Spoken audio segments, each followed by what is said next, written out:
點解會收養呢隻義苗嘅咧？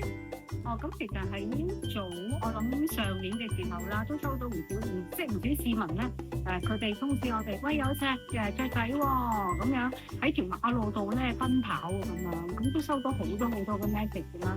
咁跟住我就去睇個片啦，咁原來咧之後咧佢係咧入咗去呢個漁農處嗰度。咁啊，跟住之後再同漁農處溝通啦。係啊，佢隻雀仔係入咗嚟嘅咁樣，係啦。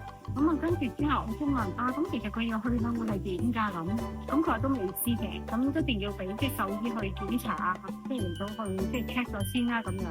咁但係佢話其實呢一隻咧真係唔屬於叫做香港原生嘅動物。咁所以我話都係要等，可能獸醫啦，可能做咗個評估啦，先再算啦咁。咁其實我哋 keep 住一路都有去同漁農處溝通啊咁樣。咁佢一路都去了解到啲雀仔佢哋嘅生活狀況啊、性格啊咁。咁我哋亦都有 keep 住 contact 聯絡啦。咁亦都好後尾亦都好感恩啦，即係話其實獸醫都評估過隻雀仔 OK 嘅，冇問題嘅。係啦，咁睇下你哋會唔會可以都接收到佢啦咁樣，咁我當然非常之感恩啦，係咪？因為其實呢隻仔我成日都話，屬於係大家熱心嘅市民嚟到去叫做拯救佢，咁所以我哋都可以有個空間嚟到去接受佢咯，係。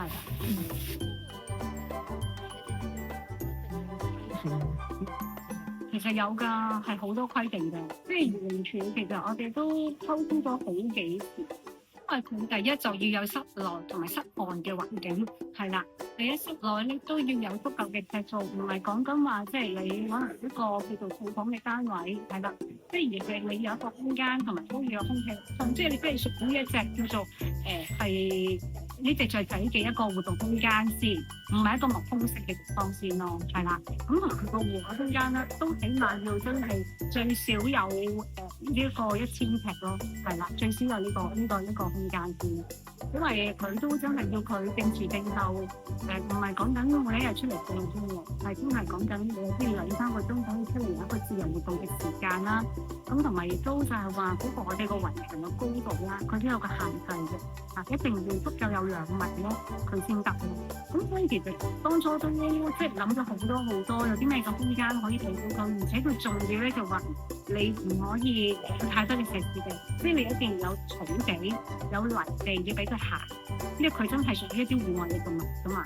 咁所以一定要有足夠嘅空間去做呢件事咯。所以其實當時都傾咗好耐，好多嘅磨合啊，係啊，因為唔係話就咁我有一個地方咁就適合嘅，因為佢都要嚟睇過啊、度過尺啊、點個產，喺上司去睇過先咯。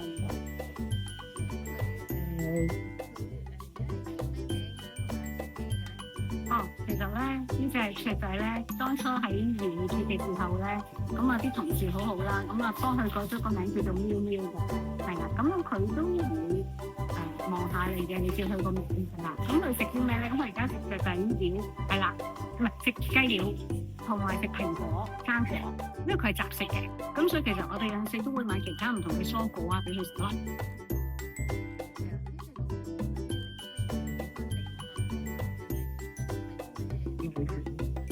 我相信佢一定係唔係屬於香港嘅原生動物，因為真係冇見過呢一隻嘅所謂嘅魚苗啦。咁佢應該係從外地入口，但係點樣入口我唔知道，因為佢嘅原本應該土生土長咧係屬於澳洲嘅。咁但係你話點樣由澳洲運咗呢隻品種過嚟，又點解會喺條馬路出現？大家不得而知啦。我相信一定係未必合法去做呢件事嘅，係咪？因為呢個真係呢種動物，佢係一個叫咩咧講？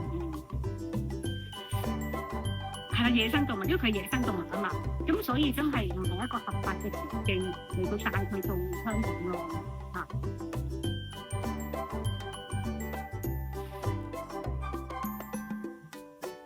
其實講真，我成日都話香港有好多動物都係唔適宜喺香港嘅。